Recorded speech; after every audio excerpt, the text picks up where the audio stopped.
வணக்கம், welcome to our channel. So நேற்று வந்து நம்ம எதிர்பார்த்த மாதிரி நிஃப்டி வந்து கிட்டத்தட்ட க்ளோசிங் வந்து 23,508ன்றதில் வந்து க்ளோஸ் ஆகிருக்கு. ஸோ நல்ல ஒரு எதிர்பார்ப்போட வந்து ரேலி வந்து பட்ஜெட் ரேலிக்கு வந்து ரெடி ஆகிருக்கு நிஃப்டி. ஸோ இது வந்து ஒரு பாசிட்டிவ் நியூஸாக நம்ம எடுத்துக்கலாம். கிட்டத்தட்ட நவம்பர் மாதத்தில் வந்து பிரேக் ஆச்சு. இந்த 23,500 கீழே வந்து போக ஆரம்பிச்சது. ஸோ அதுலேருந்து அப்படியே சஸ்டெயின் ஆகி டிசம்பர் ஜனவரி அப்படின்றது அப்படியே வந்து ஸ்லோ டவுன். அப்புறம் ஜனவரி 10ஆம் தேதி 13ஆம் தேதி அதுக்கு வந்து 23,500 உடச்சி கீழே வந்து ஒரு 22,800 22,600 கிட்ட வந்துட்டு திரும்ப வந்து சஸ்டெயின் ஆகி திரும்ப வந்து 23,500ன்ற லெவலில் வந்து கிராஸ் பண்ணியிருக்கு நேற்று நிஃப்டி. ஸோ நல்ல வால்யூம், நல்ல ஒரு ஏற்றத்தோட வந்து க்ளோஸ் ஆகிருக்கு. ஒரு 268 புள்ளிகள் வந்து பாசிட்டிவ்ல நேற்று க்ளோஸ் ஆகிருக்கு, 1.11%. ஸோ இன்றைக்கி வந்து நமக்கு வந்து யூனியன் பட்ஜெட் 2025-26க்கான பட்ஜெட் வந்து இன்றைக்கி தாக்கல் பண்ணுறாங்க நம்ம நிர்மலா மேடம். ஸோ இன்றைக்கி வந்து பெரிய எதிர்பார்ப்புகள் பட்ஜெட்டில் இருக்குது. நேற்று வந்து எக்கனாமிக் சர்வே கொடுத்தாங்க. அதில் வந்து நேற்று பிஎம் பேச ஆரம்பிக்கவுமே வந்து நேற்று பேங்க் நிஃப்டி வந்து வாலடைலாக இருந்தது. அப்புறம் பிஎம் பேச ஆரம்பிக்கும் போது அப்புறம் வந்து ஒரு ஸ்டேபிள் ஆகி மேலே வர ஆரம்பிச்சிது. ஆனால் பேங்க் நிஃப்டியை பொறுத்த வரைக்கும் நேற்று க்ளோசிங் வந்து 49,587 க்ளோஸ் ஆகிருக்கு. 275 பாயிண்ட் நேற்று அப்போ க்ளோஸ் ஆகிருக்கு. இருந்தாலும் வந்து அந்த நிஃப்டியும் பேங்க் நிஃப்டி கம்பேர் பண்ணும்போது இன்னும் ஒரு 1000 பாயிண்ட் கிட்ட வந்து கீழே கம்மியாக தான் இருக்குது பேங்க் நிஃப்டி பொறுத்த வரைக்கும். அதே மாதிரி நம்ம எதிர்பார்ப்பு என்ன அப்படின்னா, இன்னைக்கு நிர்மலா மேடம் பெருசாக வந்து இன்னைக்கு ஏதாவது வந்து ஏன்னா கடந்த 5 மாதமாக வந்து கண்டினியூஸாக வந்து நம்மள மார்க்கெட் வந்து இறங்கியிருக்கு. ஜனவரியில் கூட வந்து இவங்க இது வரைக்கும் நம்மளுடைய எஃப்ஐஎஸ் இது வரைக்கும் கிட்டத்தட்ட 90,000 கோடி கிட்ட இன்னைக்கு இந்த தடவை செல் பண்ணியிருக்காங்க ஜனவரியில். பையிங்னு பார்த்தீங்கன்னா ஜனவரியில் ஒரே ஒரு நாள் தான் பையிங் இதில் வந்து வந்திருக்கு அவங்களோட இது. ஸோ பெரிய எதிர்பார்ப்பு பட்ஜெட்டில் இருக்குது. நிர்மலா மேடம் ஏதாவது பெரிய பூஸ்ட் கொடுப்பாங்களா, நான் 2019 பூஸ்ட் கொடுத்த மாதிரி ஏதாவது கொடுப்பாங்களான்னு பெரிய எதிர்பார்ப்பு இருக்குது. 2019 வந்து பட்ஜெட்டில் வந்து அவங்க இந்த கார்பரேட் டேக்ஸ் இதெல்லாம் வந்து ஏற்றி விட்டாங்க. சரி, ஏற்றி விட்டதை பார்த்தோன்னா அப்புறம் 2019 கண்டினியூஸாக வந்து அந்த ஆஃப்டர் பட்ஜெட் வந்து அவங்க ஏற்றி விட்டது பிறகு எல்லாமே கண்டினியூஸாக ஒரு 4-5 மாதம் கண்டினியூஸாக எஃப்ஐஎஸ் செல் பண்ணிக்கிட்டே இருந்தாங்க. அப்புறம் ஒரு நாள் செப்டம்பர் 20ஆம் தேதி அவங்க திடீர்னு வந்து பட்ஜெட்டை வந்து மினி பட்ஜெட் ஒன்று தாக்கல் பண்ணாங்க. அதில் வந்து கார்பரேட் டேக்ஸ் வந்து 30% இருந்தது, ஒரு 22% ஆக்குனாங்க. அதே மாதிரி புதுசாக வந்த கம்பெனிஸ்க்கு வந்து 25% வந்து 15% ஆக்குனாங்க. 15% டேக்ஸை வந்து மாற்றி இது பண்ணாங்க. அது வந்து செப்டம்பர் வந்து 20ஆம் தேதி பண்ணாங்க. அன்னைக்கு பார்த்தீங்கன்னா மார்க்கெட் வந்து பெரிய பூஸ்ட் கொடுத்த மாதிரி அன்னைக்கு அந்த ஆஃப்டர் செல்லிங் ஒரே நாளில் ஒரு 570 பாயிண்ட் வந்து அன்னைக்கு ஏறிச்சு. கிட்டத்தட்ட ஒரு அன்னைக்கு அந்த வரையும் வந்து ஒரு 1% கிட்ட ஏறி 570 பாயிண்ட் வந்து அப்லோட் முடிஞ்சுது. ஸோ அந்த இயர்லேயே வந்து அதுதான் வந்து க்ளோசிங் ஆனது. இது வந்து நிஃப்டியோட பாயிண்ட் வந்து அதிகமான பாயிண்ட்ல க்ளோஸ் ஆனது. ஸோ இன்றைக்கி வந்து அதே மாதிரி ஏதாவது ஒரு பெரிய சம்பவம் நடக்குமா அப்படின்னு நம்ம காத்திருந்து தான் பார்க்கணும். ஏன்னா அன்னைக்கு ஒரே நாள் நடந்த 570 புள்ளிகள் இன்றைக்கி வந்து பதிவாச்சு அப்படின்னா இன்றைக்கி வர கேண்டலுக்கு நிர்மலா மேடம் 2.1 சொல்லி இன்றைக்கி நம்ம பேர் வச்சிடலாம். இந்த மாதிரி இன்னைக்கு எதிர்பார்ப்புகள் நிறையா இருக்குது நம்மளோட பட்ஜெட்டில். ஸோ நேற்று வந்து நிஃப்டியை வந்து புல் பேக் கொடுத்து தள்ள வந்து ஸ்டாக்ஸ்ன்னு பார்த்தீங்கன்னா எல்என்டி டிஃபென்ஸ் ஸ்டாக்ஸ்லாம் எல்லாமே நேற்று ஒரு நல்ல ஒரு ராலி கொடுத்தது. So L&T, Mazagon dock, GRSE shipping, so இந்த மாதிரி டிஃபென்ஸ் சம்மந்தப்பட்ட பங்குகள்லாம் வந்து பெரிய, அதாவது பட்ஜெட்டுக்கு முந்தின நாள் ஏற்றம் அப்படின்னு சொல்லலாம். கிட்டத்தட்ட எல்லா பங்குகளையும் ஒரு 5% ஒரு 8%, 7%, ஒரு 4%லாம் அதிகமான ஏற்றம் கொடுத்துருந்தது. அதனால் அந்த எல்என்டி பங்குகள் நேற்று 4% நிஃப்டியில் கொடுக்கும். அது ஒரு 36 புள்ளி நேற்று வந்து நிஃப்டி வந்து அது அந்த இது மட்டுமே ஏற்றம் கொடுத்தது. அப்புறம் எஃப்எம்சிஜி பங்கான ஐடிசி. ஸோ இந்த பங்கு என்னுடைய எதிர்பார்ப்பு என்னென்னா, மார்க்கெட்டில் வந்து சஸ்டைனபிள் மணி அதை இன்க்ரீஸ் பண்ணுவாங்களா அப்படின்ற ஒரு எதிர்பார்ப்பு இருக்குது. மக்கள் வந்து செலவு பண்ணுறது வந்து அதிகமாச்சுன்னா எஃப்எம்சிஜி கம்பெனிக்கு தான் பெரிய லாபம் கிடைக்கும். அதனால் அந்த எதிர்பார்ப்போட அந்த பங்கு வந்து இது ஒரு 25% வந்து ஏற்றம் கொடுத்தது. ரிலையன்ஸ் எனர்ஜி பங்கான நேற்று 20% ஏற்றம் கொடுத்தது. கடந்த 4 நாளாக எனர்ஜி பங்குகள் சிறப்பாக செயல்பட்டு இருக்கு. ஸோ அதனால் வந்து நேற்று 20% இதுவும் அதுமாதிரி டெக் பங்கான ஒரு 14% வந்து இன்ஃபோசிஸ் வந்து ஏற்றம் கொடுத்துருக்கு. ட்ரெண்ட், இந்துஸ்தான் யூனிலிவர், ஸோ அப்புறம் டாடா மோட்டர்ஸ், இதெல்லாம் டாடா மோட்டர்ஸ் 2-3 நாள் இறங்கியிருந்தது. ஸோ நேற்று முன்னாடி வந்து இறங்கியிருந்தது, அதான் ரிசல்ட்டுக்காக இறங்கியிருந்தது. ஸோ அதனால நேற்று வந்து ஏற்றம் கொடுத்துருக்கு. Titan, BEL, Tata consumer, Maruti, SBI, Nestle India, Tata steel, power grid, Asian paint, IndusInd coal India, Hero moto corp. So இதெல்லாம் வந்து நேற்று ஏற்றம் கொடுத்த பங்குகள். அதே மாதிரி நேற்று இறக்கம் கொடுத்த பங்குகள்னு பார்த்தா ஒரு 7 பங்குகள் நேற்று இறக்கம் கொடுத்து Bharti Airtel, ICICI bank, JSW steel, Bajaj Finserv, Bajaj finance, Apollo hospital, Kotak bank. So அதே மாதிரி இதெல்லாம் வந்து நேற்று வந்து இறக்கம் கொடுத்த பங்குகள். ஸோ அதே மாதிரி நேற்று வந்து அமெரிக்கன் மார்க்கெட் க்ளோஸ் ஆனது பார்த்தா ரெட்டில் க்ளோஸாக இருக்குது. நம்மளுடைய எதிர்பார்ப்பு என்னன்னா க்ரீனில் க்ளோஸ் ஆகும். இன்றைக்கி ஒரு நல்ல மார்க்கெட் மார்னிங்கை வந்து ஒரு கேப் அப் ஒரு ஓப்பன் ஒரு 120 160 புள்ளிகள் வந்து கேப் அப் ஓப்பன் இருக்குன்னு எதிர்பார்த்தோம். ஆனால் வந்து நம்ம எதிர்பார்த்த மாதிரி அமெரிக்கன் மார்க்கெட் க்ளோஸ் ஆகலை. ஸோ இதுக்கு அடுத்து வந்து கிஃப்ட் 50 மார்க்கெட் வந்து ஒரு 7:30 மணிக்கு ஓப்பன் ஆகும். ஸோ அந்த 7:30 மணிக்கு ஓப்பன் ஆகிறத வச்சு தான் நம்மளோட மார்க்கெட் வந்து கேப் அப்பா இல்லை கேப் டவுனா இல்லை ஃப்ளாட்டாக ஓப்பன் ஆகுமா அப்படின்றது வந்து நம்ம முடிவு பண்ணணும். ஸோ இது ஒரு பெரிய எதிர்பார்ப்புக்கு நம்மளுடைய இன்றைக்கி ஓப்பனும் வந்து ஒரு பெரிய எதிர்பார்ப்பு இருக்குது. ஸோ அதே மாதிரி நிஃப்டி நெக்ஸ்ட் 50ல் வந்து நேற்று கான்ட்ரிபியூட் பண்ண பங்குகள் பார்த்தோம் அப்படின்னா 39 பங்குகள் நேற்று கான்ட்ரிபியூட் பண்ணியிருக்கு. அப்புறம் 11 பங்குகள் நேற்று வந்து ஸ்லோ டவுன் ஆயிருக்கு. அதில் ட்ரெண்ட், பெல், அப்புறம் டிஃபென்ஸ் ஆகின HAL, அப்புறம் வந்து இண்டிகோ. ஸோ இதெல்லாம் வந்து நேற்று வந்து ஏற்றம் கொடுத்த பங்குகள். Jio finance, Bajaj holding, Vedanta, Punjab national bank, DMart, IRCTC, Shree cement, PFC, REC, Zomato, Adani enterprises. இதெல்லாம் வந்து நேற்று வந்து ஏற்றம் கொடுத்த பங்குகள். நிஃப்டி மிட் கேப் இதில் அதே மாதிரி இறக்கம் கொடுத்த பங்குகள்னா ஒரு 11 பங்குகள் இருக்குது. அதில் வந்து Jindal steel, bank of Baroda, Torrent power, DLF, SRF, Pidilite industries. இதெல்லாம் வந்து நேற்று இறக்கம் கொடுத்த பங்குகள். நேற்று 11 பங்குகள் கிட்டத்தட்ட இறக்கம் கொடுத்துருக்கு.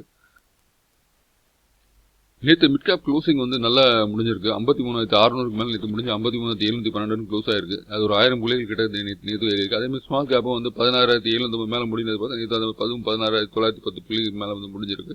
350 புள்ளிகள் நேற்று வந்து ஏறி முடிஞ்சிருக்கு. பேங்க் நிஃப்டி வந்து பார்த்தீங்கன்னா ஒரு 275 புள்ளி நேற்று அதிகரிச்சிருக்கு. பிஎஸ்சி சென்செக்ஸ் வந்து ஒரு 740 புள்ளிகள் நேற்று அதிகரிச்சிருக்கு. பேங்க் நிஃப்டி இன்னும் ஒரு 1000 பாயிண்ட்டுகள் செப்டம்பர் மாதம் க்ளோசிங்கில் வந்து கம்மியாக இருக்குது. ஸோ அதில் ஒரு 1000 பாயிண்ட் ஏறிச்சு அப்படின்னா நிஃப்டியும் ஒரு 200 ஒரு 300 பாயிண்ட் ஏறக்கூடிய வாய்ப்புகள் உண்டு. அப்படின்னா அந்த 300 பாயிண்ட்டுகள் பேங்க்ல பார்த்தீங்கன்னா HDFC bank, ICICI bank, SBI, Axis bank இதெல்லாம் வந்து பேங்க் நிஃப்டியில் வந்து ஒரு கொஞ்சம் ஏற்றம் கொடுத்தா கூட ஒரு 4-5% ஏற்றம் கொடுத்தா கூட பேங்க் நிஃப்டி வந்து ஒரு 200-300 கோடியில் ஏற்றம் கொடுக்க ஆரம்பிச்சிடும். நிஃப்டியும் அதில் வந்து கலந்துக்கிடும். ஸோ அதே மாதிரி நேற்று வந்து மார்க்கெட் பார்த்தோம் அப்படின்னா டிஐஸ் வந்து வழக்கம் போல் பையிங் தான். 2232 கோடி ரூபாய்க்கு நேற்று பை பண்ணியிருக்காங்க. எஃப்ஐஎஸ் வந்து வழக்கம் போல் செல்லிங் ஒரு 1188 கோடி ரூபாய்க்கு செல் பண்ணியிருக்காங்க. நேற்று வந்து பட்ஜெட் டிசிஷனுக்காக கொஞ்சம் கம்மியாக விற்றுருக்காங்க கொடுத்துருது நம்ம பைஃபைஸ். நேற்று மார்க்கெட்டோட ரிவ்யூ பார்த்தோம் அப்படின்னா 2919 பங்குகள் வந்து இந்த ட்ரேடான பங்குகள். அதில் எந்த விதமான மாற்றமின்றி ட்ரேடான பங்குகள் வந்து ஒரு 78 பங்குகள். அட்வான்ஸ் பார்த்தோன்னா ஒரு 2130 பங்குகள் மட்டும் நேற்று வந்து நல்ல ஏற்றம் கொடுத்த பங்குகள். டிக்ளைன் வந்து 711 பங்குகள் வந்து இறக்கம் கண்ட பங்குகள். நேற்று 50 ஹை பார்த்தோன்னா ஒரு 21 பங்குகள் நேற்று வந்து 52 வாரம் உச்சந்தொட்ட பங்குகள். 52 வாரம் லோ வந்து 58 பங்குகள் வந்து நேற்று வந்து குறைஞ்ச பங்குகள். அப்பர் சர்க்யூட் ஸ்டாக்ஸ் வந்து ஒரு 171, லோவர் சர்க்யூட் ஸ்டாக்ஸ் வந்து 91 பங்குகள் நேற்று வந்து லோவர் சர்க்யூட் ஸ்டாக்ஸில் வந்து இதுவாக இருக்குது. அதே மாதிரி கல்யாண் ஜுவல்லர்ஸ் பார்த்தோன்னா கண்டினியூஸாக வந்து அடி துவச்சி எடுத்த ஸ்டாக்கு கடந்த ஒரு மாதமாக கிட்டத்தட்ட ஒரு 440 ரூபா ரேஞ்சில் வந்து நேற்று வந்து அவங்க கல்யாண் ஜுவல்லர்ஸில் வந்து நேற்று வந்து அவங்க சிஇஓ வந்து நேற்று பேட்டி கொடுத்தாங்க. ஸோ பேட்டி கொடுத்த பிறகு நாங்களுடைய இதெல்லாம் வந்து நாங்கள் இதெல்லாம் மாற்றி அமைக்கிறோம் அப்படின்னு சொல்லி பேட்டி கொடுத்த பிறகு நேற்று ஒரு 14% Q3 ரிசல்ட் நல்லா இருந்தது. ஸோ அதுவும் பேஸ் பண்ணி நேற்று ஒரு 14% ஏறி இருக்குது. 502 ரூபாய் க்ளோஸ் ஆயிருக்கு நேற்று. அதே மாதிரி ரயில்வே ஸ்டாக்ஸ் எல்லாம் வந்து ஏறி இருந்தால் ஜூபிட்டர் வேகன், RVNL, அது மாதிரி அப்புறம் IRFC, ரெயில்டெல் இதெல்லாம் வந்து நேற்று வந்து ஏறி இருந்த ஸ்டாக்ஸ். ஸோ இதெல்லாம் பார்த்தா ஒரு 9% ரைட் RVNL இருக்குது, BEML ஒரு 8% இருக்குது, பிஜி அதாவது EMS ஸ்டாக்ஸ் ஒரு 8% வந்து பிஜி எலக்ட்ராபஸ் இருக்குது. பிஜி எலக்ட்ராபஸ் இன்னும் வந்து ஒரு ஏற்றம் கொடுக்கக்கூடிய பங்கா இருக்குது. இந்த EMS துறை பங்குகள் எல்லாமே KNC, பிஜி எலக்ட்ராபஸ், டிக்சன் டெக்னாலஜி, அப்புறம் வந்து இபேக், அப்புறம் அவலான், சிர்மா SGS. ஸோ இந்த பங்குகளாக வந்து EMS துறையில் வந்து ஏற்றம் கொடுக்கக்கூடிய பங்காக இருக்குது. அதே மாதிரி டிஃபென்ஸ் துறை பங்குகள்னு எடுத்துக்கிட்டோம் அப்படின்னா மசகன் டாக், GRSC, BDL, அப்புறம் வந்து அப்போலோ மைக்ரோ சிஸ்டம் இருக்குல்ல அந்த பங்கு, அப்புறம் வந்து ஜென்டெக் இதெல்லாம் வந்து ஏற்றம் கொடுக்கும். LNT, கொச்சின் ஷிப்யார்ட் இதெல்லாம் வந்து ஏற்றம் கொடுக்கக்கூடிய பங்காக. ரயில்வே துறை பங்குகள் RVNL, IRFC, RailTel, RITES, Ircon international, Tex rail, Jupiter wagon, Titagarh wagon இதெல்லாம் வந்து ரயில்வே துறை பங்குகளை வந்து ஏற்றம் கொடுக்கக்கூடிய பங்காக இருக்கும். அதே மாதிரி இதில் வந்து பார்த்தோன்னா வந்து என்ன டேட்டா சென்டர் ஸ்டாக்குகள் நிறைய பெரிய வாய்ப்பு இருக்குது. Anandraj, black box, E2E, network web. So இதெல்லாம் வந்து டேட்டா சென்டருக்கான பங்குகளை ஏற்றம் கொடுக்கக்கூடிய பங்குகளாக இருக்கும். அப்புறம் இன்னைக்கு பட்ஜெட்டில் வந்து ஃபர்டிலைசர் ஸ்டாக்ஸுக்கு கொஞ்சம் ஏற்றம் கொடுக்கலாம். ஸோ இந்த துறையில் கொஞ்சம் கவனிங்க. இந்த துறை பங்குகள்லாம் வந்து இன்னைக்கு ஏற்றம் கொடுக்கக்கூடிய பங்குகளாக இருக்கும். ஏற்றம் கொடுக்க பங்குகள் பார்த்தீங்கன்னா NHPC, திலீப் பில்கான், மிண்டாகா, டிடி பவர் சிஸ்டம், மசாகண்டா சொன்னால் யூபிஎல் நேற்று ரொம்ப நாள் பிறகு நேற்று ஒரு 6% ஏறி இருக்கு. மகாநகர், ஆனந்த்ராஜ், தெர்மாக், சிட்டாகன் ரயில்வேஷன், ஹட்கோ கூட இன்னைக்கு இதுக்கு வந்து ரேலியில் கலந்து வாய்ப்பு உண்டு. ஏன்னா ஹவுசிங் வீட்டு வசதி துறைக்கு வந்து அதிகமாக பங்கு இது பண்ணாங்கன்னா NBCCயும் ஹட்கோவும் வந்து நம்ம கவர்மெண்ட் ஸ்டாக்ஸ் ஏறக்கூடிய வாய்ப்புகள் உண்டு. HBL engineering, Mahindra holidays, 5 star business, Texmaco rail, Tata consumer நல்ல ஒரு ரேலி கொடுத்தது. Bharat heavy electricals, EPL, IRCC, ABC, ion exchange, ஜெய்கார், சுஸ்லான் எனர்ஜி நேற்று அப்பர் சர்க்கியூட் கண்டிப்பாக முன்னாடி அப்பர் சர்க்கியூட், இன்னைக்கு நேற்று அப்பர் சர்க்கியூட். அதே மாதிரி கிராவிட்டா, நேஷனல் இதெல்லாம் அந்த பங்குகள்லாம் பார்த்து வச்சுக்கோங்க. டேட்டா பேட்டர்ன்ஸ், பிஎல்எஸ் இன்டர்நேஷனல், ரோம வெல்த், பெரமல் இன்டர்வேஸ், வேர்ல்டம் டிரான்ஸ்போர்ட், ட்ரெண்ட், இந்துஸ்தான் ஏரோநாட்டிக்ஸ், சோன் செக்டர் பங்குகள். இதில் வந்து விமானம் தருகிறாங்க. அந்த செக்டர் பங்கு, Hindustan construction, NCC, Macrotech developers. நேற்று வந்து அதே மாதிரி ஷோபாவும் மேக்ரோடெக் டெவலப்பர்ஸும் வந்து ரியாலிட்டி செக்டரில் வந்து ஏற்றம் கொடுத்த பங்கு, ஒரு பெரிய ஏற்றம் கொடுத்த அந்த செக்டரை பொறுத்த வரைக்கும். ஹீரோ மோட்டர் கார் அதே மாதிரி ஏறி இதெல்லாம் பார்த்து வச்சுக்கோங்க. எந்தெந்த பங்கெல்லாம் ஏறி இருக்கு அப்படின்னு. இரண்டாம் தர பங்குகள் பார்த்தோம் அப்படின்னா குல்ஷன் பாலியல்ஸ் ஒரு 20% ஏறி இருக்கு. சிந்து ட்ரேட் லிங்க்ஸ் ஒரு 16% ஏறி இருக்கு. சாஸ்கன் டெக்னாலஜி ஒரு 15% ஏறி இருக்கு. புகர்னா ஒரு 15% இருக்கு. ஸ்ரீ கணேசா ரெமிடி ஒரு 13% இருக்கு. ஓலா எலக்ட்ரிக் மொபைலிட்டி, ஓலா ரொம்ப நாளைக்கு பிறகு இன்னைக்கு திரும்ப ரேலிக்கு வந்திருக்கு. யூகன் India, Suven life science, Hindustan Prakash. So இதெல்லாம் வந்து நேற்று ஏற்றம் கொடுக்க பங்கு. India pesticide, Veeram securities. So அது பிறகு இந்தோ எனர்ஜி. அதே மாதிரி நேற்று இது வேரி எனர்ஜி கூட நேற்று ஏறி இருந்தது. நல்ல ஒரு ரேலி கொடுத்து வேரி எனர்ஜி ஏறி இருந்தது. ஒரு 10% கிட்ட ஏற்றம் கொடுத்துருந்தது. IFL securities, Indowind, Waaree energy வந்து நேற்று வந்து பார்த்தீங்கன்னா ஸோ நேற்று 2190 2393 வந்து 9% ஏறி இருக்கு. ஸோ ரொம்ப நாளைக்கு பிறகு வேரி எனர்ஜி வந்து 3800 கிட்ட ஸ்டாக் ட்ரேட் ஆன பங்கு. அது திரும்ப வந்து இறங்கி ட்ரேட் ஆயிருக்கு. ஏற்றம் கொடுத்த ட்ரேட் ஆயிருக்கு. Crest Ventures, Uniforce, Google Agro Services, Panama Petrochem, Cubic Bioscience, Walchandnagar. இதெல்லாம் வந்து இரண்டாம் தர பங்குகளில் வந்து நேற்று ஏற்றம் கொடுத்து. Indraprastha Medical, Dhanuka Agritech. So அதே மாதிரி இந்த நீங்கள் ஃபெர்டிலைசர் ஸ்டாக்லாம் நேற்று ஒரு சின்ன ஒரு ஏற்றம் கொடுத்துருக்கு. அதோட ரிலேபிலிட்டி ஸ்டாக்ஸான அப்புறம் அந்த மருந்து கம்பெனிகள், ஸ்பிக், அது மாதிரி மருந்து கம்பெனிகளும் கூட அது ஏற்றம் கொடுத்துருக்கு. டீலைன். ஸோ அதே மாதிரி மோஸ்டிப் அண்ட் டெக்னாலஜிஸ், செமிகண்டக்டர் ஸ்டாக், இதுவும் வந்து CG பவர், இதெல்லாம் வந்து செமிகண்டக்டர் ஸ்டாக். இதையும் பார்த்து வச்சுக்கோங்க. ஸோ இதெல்லாம் வந்து நமக்கு வந்து இன்னைக்கு இந்த வாரத்துக்கு ஒரு வாய்ப்பு கிடைக்காது. அந்த பங்குகள்லாம் பார்த்தோம். இபேக் டெவலப்பர்ஸ் கூட இது 5% அப்பர் சர்க்கியூட்டில் வந்து முடிஞ்சிருக்கு. So Motisons Jewellers, Ponni Sugars, NSCL, இதெல்லாம் வந்து பங்குகள்லாம் பார்த்து வச்சுக்கோங்க. இதெல்லாம் ஏறி இருக்கு அப்படின்றது.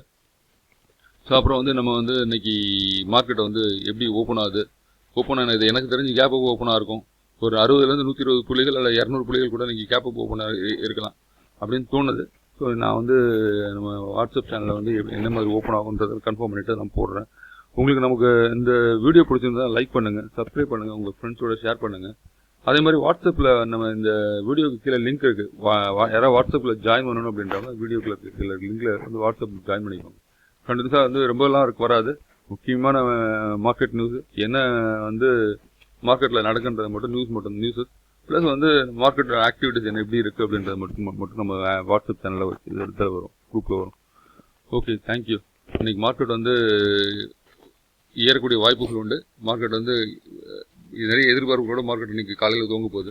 இன்னைக்கு நிர்மலா 2.0 கேண்டல் இன்னைக்கு பதிவாதான்னு பார்க்கலாம். என்னுடைய எதிர்பார்ப்பு இன்னைக்கு நடக்கலாம் அப்படின்னு தோணுது. ஏன்னா நிறைய இன்கம் டேக்ஸோட ஸ்லாப்ல வந்து ஒரு மாற்றம் இருக்கும். அப்புறம் இந்த அது மாதிரி STT குறைக்கலாம், ஷார்ட் டேர்ம் டேக்ஸ் ஏதாவது குறைக்கலாம், லாங் டேர்ம் ப்ளஸ் வந்து டிவிடெண்ட் கூட இன்கம்ஸ் அதுக்கு ஒரு டேக்ஸ் போட்டுருக்காங்க. இதில் இந்த டேக்ஸ் எல்லாம் வந்து இதில் ஏதாவது மாற்றங்கள் வந்தால் ஒரு பெரிய எதிர்பார்ப்பு இருக்குது. ஏன்னா ரீட்டைல் பீப்புள்ஸ் தான் இந்த தடவை மார்க்கெட்டை காப்பாற்றிருக்காங்க. இந்த ரீட்டைல் பீப்புள்ஸ்க்கு ஏதாவது பண்ணுவாங்க அப்படின்றது எதிர்பார்ப்பு இருக்குது. பார்க்கலாம் நம்ம நிர்மலா மேடம் என்ன